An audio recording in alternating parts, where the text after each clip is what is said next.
If you want to be CEO of a startup that's moving really, really fast, you have to kind of sacrifice your personal life. I like that they do what I say without asking questions. You wish.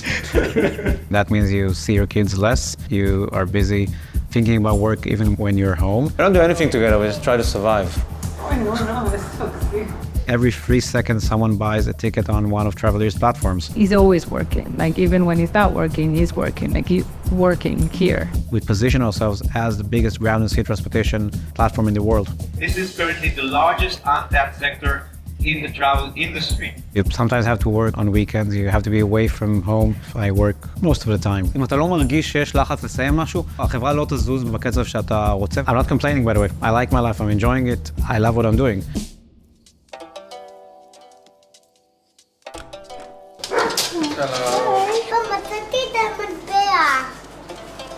You want coffee or anything? I'm Noam Toister. I'm the CEO and co-founder of Travelier, formerly known as Bookaway. Travelier is now a group of 6 different brands. We are the biggest platform in the ground and sea transportation.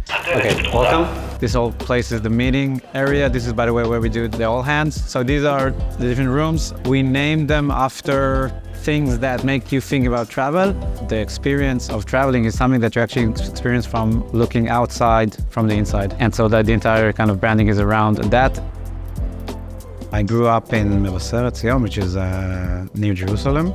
I was a pretty shy child.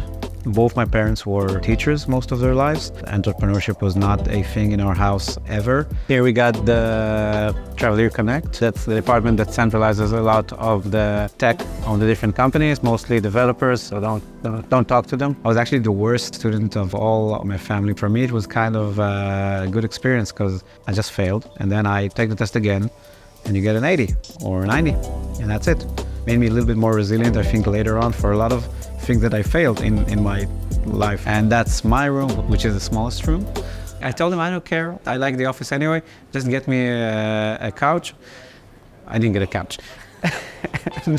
If you don't fail, you don't learn. And if you take failure too hard, or if you can't get up from failure, then you're not going to be successful. I don't think it's a work-life balance. If you want to be CEO of a startup, mostly at work, I'd see the kids less. But I think that that's the life he chose. He likes it. He made something, a big something. So it's worth it. Being an entrepreneur basically means looking at problems and seeing opportunities, but it also means having a kind of almost religious belief in that things can be done, that there is no such thing as no, right? So all of this started from your honeymoon.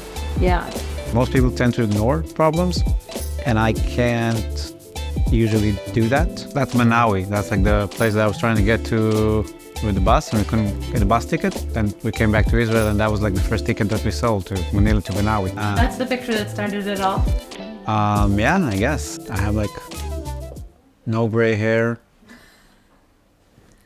A long time ago. Long time ago, yeah. David and I are friends from the 3rd grade. One of Noam's investors was supposed to back to Noam. We came to get an investment. He said, well, no guys, no way, but That you have a stupid idea, but I know a guy that has a good idea, and you two can help him. I expanded it. I added tickets to another place that I visited in the Philippines. At some point, I already had like 10 different websites that just sold tickets to different places in the world, and I realized this is a big problem. It's an undigitized market, and it's a market that has a huge opportunity. That's how Travelier started. there's 2 ways of doing things, at least 5 years ago. There's Noam's way and there is our previous way. Noam's way, he had an idea. Within like 2 weeks, he already had a website, he was making money, it was so quick, go to market. 5 years ago, Omer and I were in a different boat. We were thinking like, okay, let's do the perfect product and then let's go and raise funds. This is like the secret sauce here. We wanted to really take it to the next level, and we managed to convince Aleph to invest, and Aleph invested $5 million. We scaled up the team, we entered new countries, and things were looking bright. And at that point, COVID hit. Chinese health authorities are still working to identify the virus behind the pneumonia outbreak in the central city of Wuhan. Travel declined quickly. We were like 50% down in about 2 weeks, and then 2 weeks later, sales hit zero. We ended up having to let go of about half the employees in the company in one day. Everyone was crying in the office. Hard times. I like traveling because you never know what's going to happen tomorrow.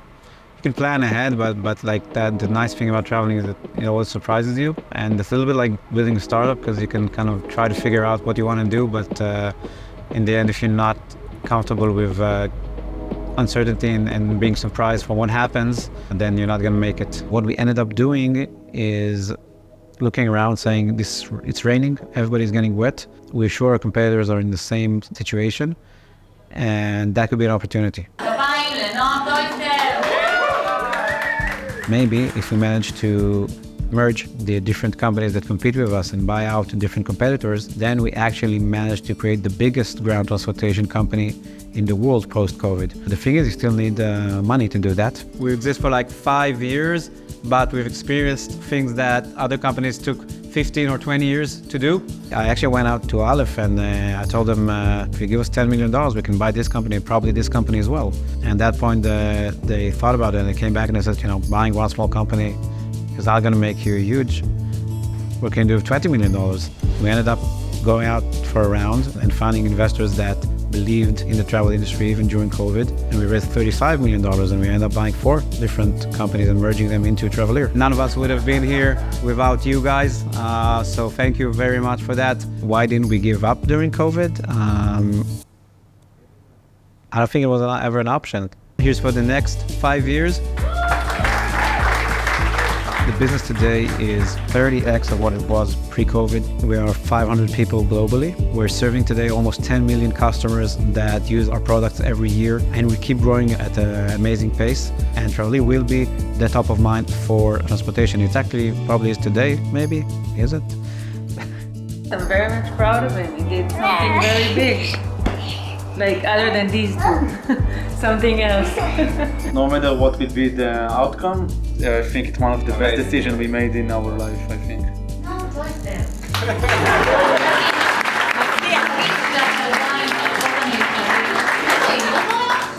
What prize did you win? I want the most sarcastic person in the company. My vision is that everyone knows Travelier is where you book transportation. I have working hard, I have enjoying what I do day to day, I have making sure that I do something that I believe in, that I do something that adds to the world something, that I am a person that my employees can trust and believe in. And there's no finish line, I'm just getting started. That's a good ending. That's a really good ending. Made me very happy now. Unless you want to buy us, then we're out.